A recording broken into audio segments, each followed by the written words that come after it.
Right now and running until April the 28th, the Winnipeg Art Gallery Qaumajuq is presenting a marvelous retrospective exhibition of the work of the American-born Canadian artist Tim Gardner, called Tim Gardner, The Full Story.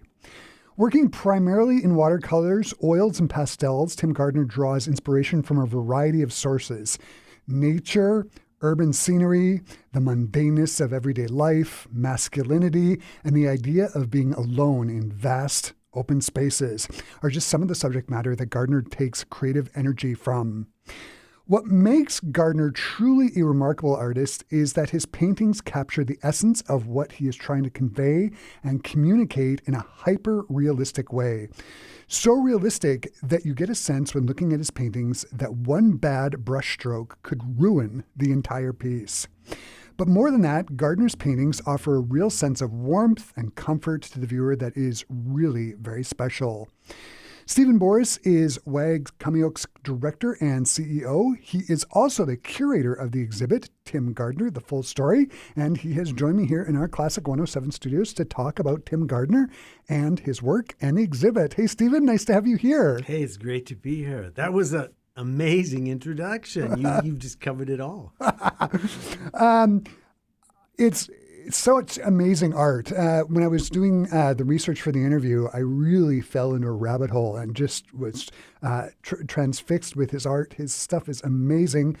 Can you introduce Tim Gardner to our audiences and give us a little bit of biographical background to him?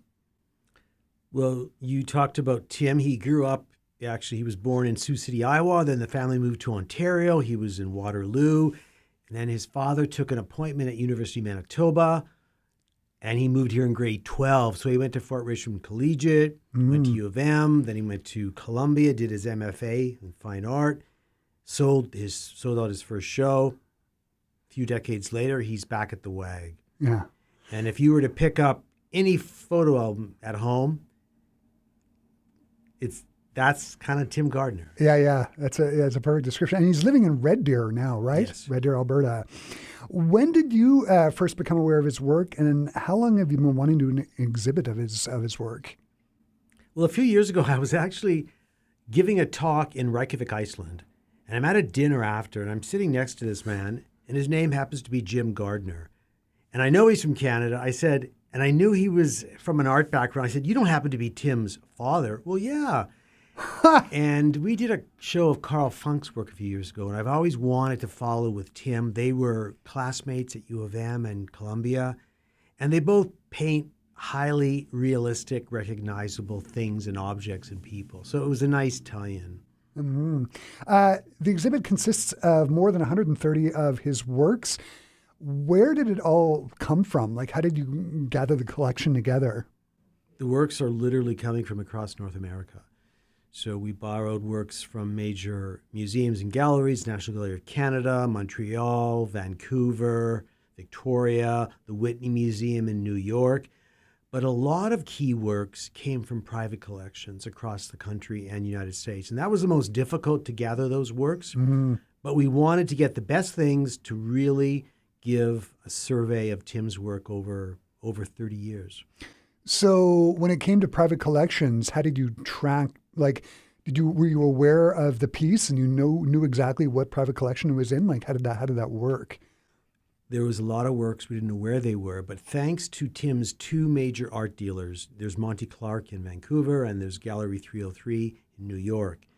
They helped us locate, because they have amazing inventories of where the works are. They contacted the owners and said, would you like to be part of this show? Many of them have agreed to lend incredibly generously. So we were able to really span his whole artistic production right here at the WAG. Yeah, including, if I read correctly, art from Fort Richmond from his grade 12 class. Is that right? From his grade 12 class. Fortunately, Tim also kept things. So on one of my visits to Tim out west, he pulled out this folio of works from grade 12. I forget, Mr. Geske, I think was his grade 12 art teacher. And there were some still lifes, some landscapes. Why he kept them? Well, I'm glad he did, because they're in the show. Yeah, amazing. One of the things that struck me about his art, and I was saying it off air, is it's so real. It really does look like a photograph. Can you talk a little bit about his process? He uses photographs, right? He uses photographs, but never would you see the precise replica of the photograph in his painting. He adjusts things, he modifies things, he adds figures, changes the landscape. And whether he's working in, and I'm glad you mentioned his media, oil, pastel, watercolor, drawing, regardless, he picks the right medium for the right subject and the right image. And then he just takes off. Yeah. Speaking of working with watercolors, I heard a little snippet I managed to find on the internet, a snippet of him talking about working with watercolors. And one of the things that he likes is it's easy to carry with him. Like all he needs, doesn't need an easel. It's very simple. He said, working with materials directly from the watercolors, just making use of water and pigment is something that he finds really attractive. Have you talked to him about this? And because he's such a master of pigment, how does he put it together? We have spoken at length about this, and in the exhibition, there's a number of didactics or text panels, and in the catalog that really tell the whole story from Tim's perspective of media, of technique, his methodology. And it's interesting because most of his works are very portable, so they're easel-sized pictures. So in fact, he could be doing them anywhere, even though he is a trained studio artist. So he finishes work in the studio, some larger works. But you're right, he does sketch and he does work on plein air, out of doors at times. The exhibit is curated in themes. Can you talk about some of the themes that the exhibit covers, and how have you divided them up in the show? It was a tough task because we've given the show about 10,000 square feet. So there's lots of space. And when you're doing a survey or a retrospective exhibition, we're covering over 30 years. You could lay it out chronologically, which may seem logical. On the other hand, he sometimes goes forward and backwards with chronologies. So we chose to do it by theme. And you'll walk in, there's a whole section dedicated to his family, where the only works there are of his immediate family. There's one gallery of the large-scale portraits, another one of his spring break trips, L.A., New York. Then there's a gallery I call Canadiana. It has the best, most recognizable Canadian scenes. Right. There's the whiskey bottle gallery, where there's literally 12 bottles of whiskey he's painted. Night and day, snow, solitary figure, you mentioned that. There's about a dozen themes in the show. Yeah. It's I remember seeing a painting of Lake Louise, and it is unbelievable. Masculinity is a theme that Gardner touches on in the work. The painting Roy with the red cup is literally the poster boy for the exhibit. But the masculinity, it's not toxic. It's just dudes being dudes. And he paints guys just being guys, whether or not it's playing basketball, drinking beers, or just simply goofing off. Why do you find these particular paintings are so compelling and interesting? I would say for anyone walking through that show, there'll be that moment when you will connect with something, whether directly from your own youth or indirectly from something you heard from someone else. But Tim loves youth. He loves nostalgia. But you have to realize a lot of those dudes being dudes were his brothers and his brothers' friends. So when you see these scenes, these frat parties or these trips to, spring break in Florida, Tim wasn't there, but his brothers and their friends are sending him postcards, photographs, snapshots, and he has these, and he kind of relives that or lives through his brothers sometime. So it's not always Tim right there, but Tim kind of entering these other moments in people's lives. Yeah. As we've talked about, he traveled quite a lot, and the travel definitely plays a role in his paintings. I've seen some of the paintings in California, and he lives in Red Deer, Alberta, so presumably he spends quite a bit of time in the Rockies.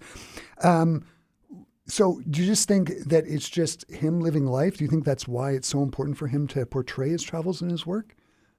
Him living life, that's actually a lot of it with Tim. He loves documenting his family. Today and the past, he'll pick up old school photos and he'll do them today.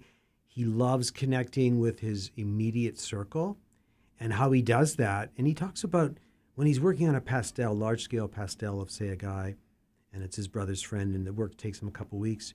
As he's doing it, he's thinking about this person. And it's a way to connect with that person again. And there's this nostalgia, this kind of sentimentality. But it's also Tim just living again a moment that he remembers. I very often get the sense by looking at a lot of his art that he values being sort of alone in these wide open spaces. I'm thinking of there's those paintings of the caravan driving through the vast expanses of the Rockies. There's a guy panning for gold in the river. There's a skier on this massive ski slope, but it's always very warm and very, very welcoming. Do you think this is a conscious thing for him? Like, does he enjoy being alone? You've met him, so. Yes. Tim, he's a quiet guy. I won't say he's shy, but he spends a lot of time on his own. And he loves to hike. His father loves the mountains, so he recalls some of those trips he took with his father or his brothers. That also connects him to his family, reliving those experiences. And every so often you'll see this amazing mountainscape, or like you've mentioned a few of those pictures, and then he throws in a figure in the middle of it. I find it so Canadian, the way he inserts people, ideas, emotions into what we know is the great Canadian landscape. Yeah, and speaking of that, there's a painting of his I saw of a mountain. And I thought, man, that's an amazing painting of a mountain. And I completely missed the character in the bottom of the painting. But yeah, there he is. He's right there. The exhibit, Tim Gardner, The Full Story, sounds absolutely fantastic. What do you hope patrons are going to take away from the exhibit? Well, the whole purpose of the Winnipeg Art Gallery in Qaumajuq is to use art to engage with people, to uplift them, to educate them, to give them great moments, whether they be inspiring, whether they be informative. And I find every so often we do a show that connects with a lot of different people from a lot of different neighborhoods, backgrounds, perspectives. And this is one of them. Yeah. I shouldn't say it, but we do sometimes create shows that are truly accessible. Visually, intellectually, emotionally. Tim Gardner hits all those buttons. That's absolutely fantastic. Stephen, this has just been so great to have you here in studio today. Thanks for taking the time to stop by and talk to me about Tim Gardner and his art. Great to be here. For our Classic 107 listeners, Tim Gardner, The Full Story at the WAG Qaumajuq runs until April the 28th. For more details, go to classic107.com, or of course, you can go to wag.ca. Stephen, thanks again. Thank you.